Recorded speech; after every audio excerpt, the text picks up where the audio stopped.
डर सबको लगता है। राजस्थान के जयपुर में रतन अपने माता पिता प्रदीप और सीमा के साथ रहा करता था।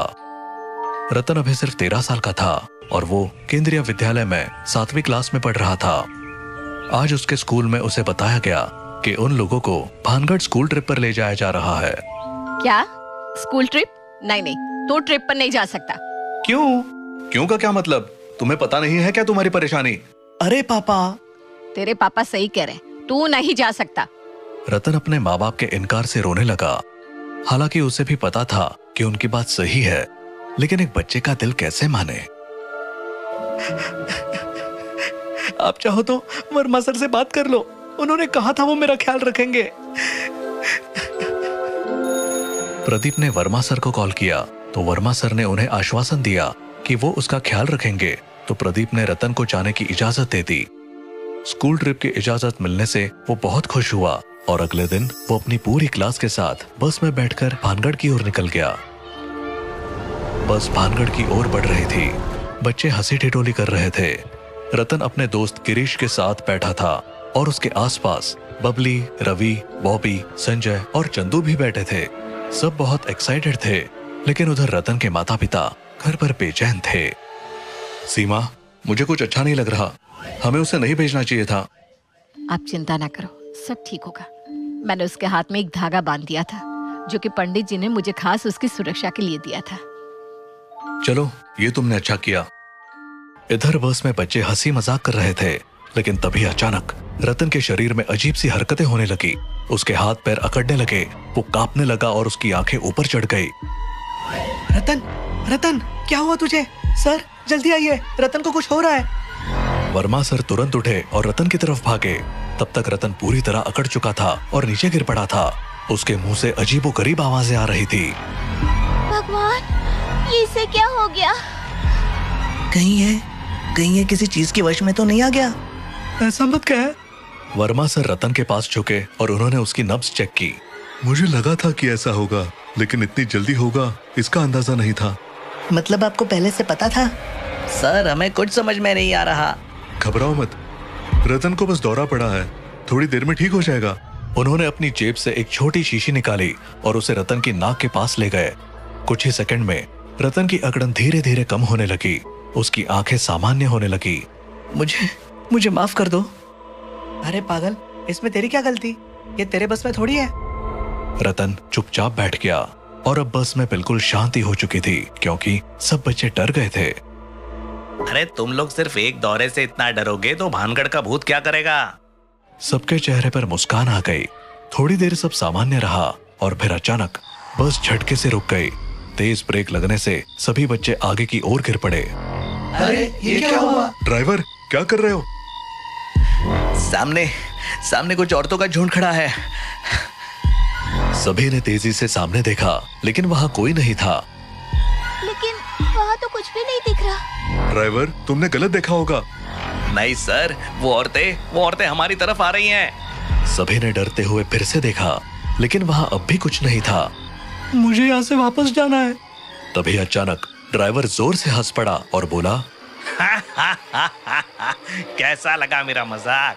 सभी बच्चे और वर्मा सर चौंक गए। क्या तुमने हमें डराने के लिए ये सब किया? मैं तो सच में मरने ही वाला था डर के मारे। ड्राइवर, ऐसी हरकत मत करो, बच्चे पहले ही डरे हुए हैं। ड्राइवर ने हंसते हुए बस फिर से चला दी।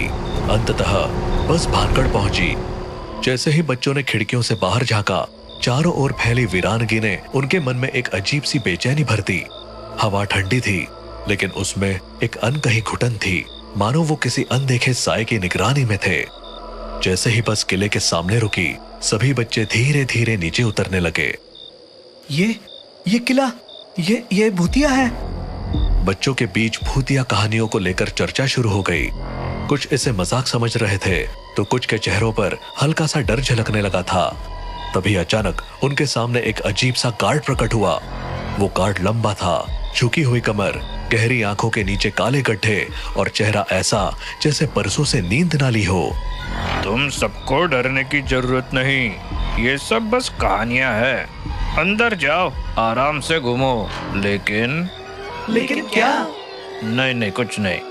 चलो बच्चों, डरने की जरूरत नहीं, हम सब साथ हैं, कोई भूत वूत नहीं होता। आखिरकार सभी बच्चे और टीचर किले के अंदर दाखिल हुए। अंदर घुसते ही एक अजीब सी ठंडक महसूस हुई। हर तरफ टूटी फूटी दीवारें, झड़ते हुए पत्थर और उन पर जमी काई। हवा भी वहां अजीब तरीके से बह रही थी, मानो कानों में कोई फुसफुसा रहा हो। किसी को कुछ समझ नहीं आ रहा था कि इस किले में ऐसा क्या खास है। सब इधर उधर बिखर चुके थे। तभी अचानक गार्ड घबराया हुआ भागते हुए वर्मा सर के पास आया। सर, सर, आपका एक छात्र वहाँ गिर पड़ा है, बहुत तड़प रहा है। क्या रतन को फिर से दौरा पड़ गया? वर्मा सर और कुछ बच्चे तेजी से उस ओर दौड़े जहां गार्ड इशारा कर रहा था, लेकिन वहां जो देखा उसने सभी को हैरान कर दिया। वहां जमीन पर रतन नहीं बल्कि गिरीश पड़ा हुआ था। उसका पूरा शरीर झटके खा रहा था, मानो कोई अदृश्य शक्ति उसे झकझोर रही हो। गिरीश को क्या हो रहा है? ये तो रतन के साथ होता था ना। इससे पहले कि वर्मा सर कुछ कर पाते, अचानक गिरीश हवा में उठने लगा। ओ माय गॉड, ये क्या हो रहा है? गिरीश, गिरीश! सभी के होश उड़ गए। रतन गिरीश को आवाज दे रहा था, जो कि अब हवा में सीधा खड़ा हो गया था, और फिर उसकी आंखें सफेद पड़ गई। उसके होंठ अजीब तरीके से हिलने लगे और फिर एक भयंकर गहरी डरावनी आवाज निकली। मुझे बच्चे पसंद है, ये बच्चे अब मेरे हैं, हमेशा के लिए। उसकी हंसी इतनी डरावनी थी कि बच्चों की टांगे कांपने लगी। सब बाहर भागो, जल्दी! बच्चे डर के मारे भागने लगे, लेकिन रतन नहीं भागा। उसने हिम्मत जुटाकर कहा, नहीं, मैं गिरीश को छोड़ के ऐसे नहीं जा सकता। वो मेरा दोस्त है। जैसे ही सब लोग किले के बाहर निकले, दरवाजा अचानक जोर से भड़ाम की आवाज के साथ बंद हो गया।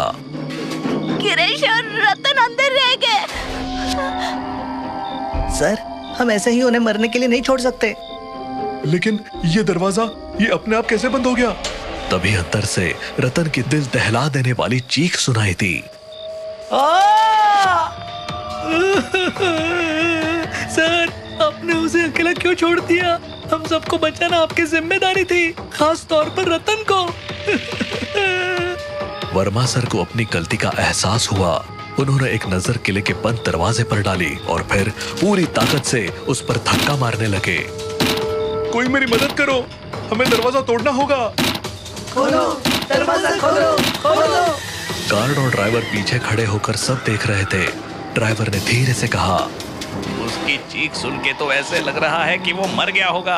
हाँ, शायद दोनों ही मर चुके हैं। दो बच्चे भूत से कैसे लड़ सकते हैं? ये सुनकर बच्चों का खून खौल उठा। तुम लोग मदद नहीं कर सकते तो एटलीस्ट चुप तो रहो।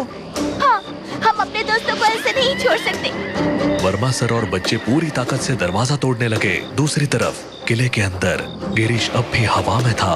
वो रतन से बोला,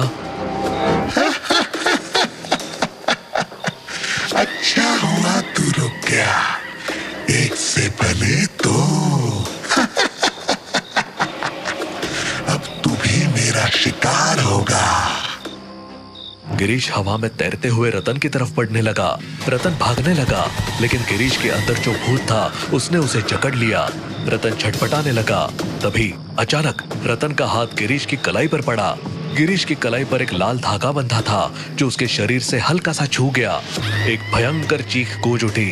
गिरीश का शरीर झटके खाने लगा और एक काले धुएं जैसी छाया उसके शरीर से बाहर निकलने लगी। नहीं, ये धागा, ये कैसे? रतन ने बिना वक्त गंवाए गिरीश को कसकर पकड़ लिया और दरवाजे की ओर दौड़ा। तू बच नहीं सकता, तेरे दोस्त तुझे छोड़कर भाग चुके हैं। तुझे मैं हमेशा के लिए यहाँ कैद कर लूंगा। तभी एक जोरदार धमाका हुआ। दरवाजा टूट चुका था और बाहर से वर्मा सर, बच्चे, गार्ड और ड्राइवर अंदर घुस गए। रतन, जल्दी भाग! रतन ने गिरीश को घसीटते हुए दरवाजे की ओर दौड़ लगाई, लेकिन भूत हवा में उठने लगा। उसकी काली आकृति विकराल हो चुकी थी। तुम लोग मुझसे बच नहीं सकते। रतन ने फौरन अपने हाथ से धागा खोला और उसे भूत की ओर लहराया। ये ले, अब तेरा कोई बस नहीं चलेगा। भूत जोर से चीखा और तेज हवाएं चलने लगी। दीवारें कांपने लगी, जमीन दरकने लगी। सब लोग बाहर भागो! सब बच्चे दौड़ पड़े। आखिर में रतन और गिरीश भी किले के बाहर निकल गए। जैसे ही सब बाहर आए, दरवाजा एक जोरदार धमाके के साथ अपने आप बंद हो गया। सब हाफते हुए एक दूसरे की ओर देखने लगे। गिरीश होश में आ चुका था। मैं बच गया। हाँ दोस्त, तू बच गया। तभी अंदर से उस भूत की एक डरावनी चीख सुनाई दी। सब लोग डर के मारे फौरन बस में चढ़ गए और जयपुर की तरफ निकल गए।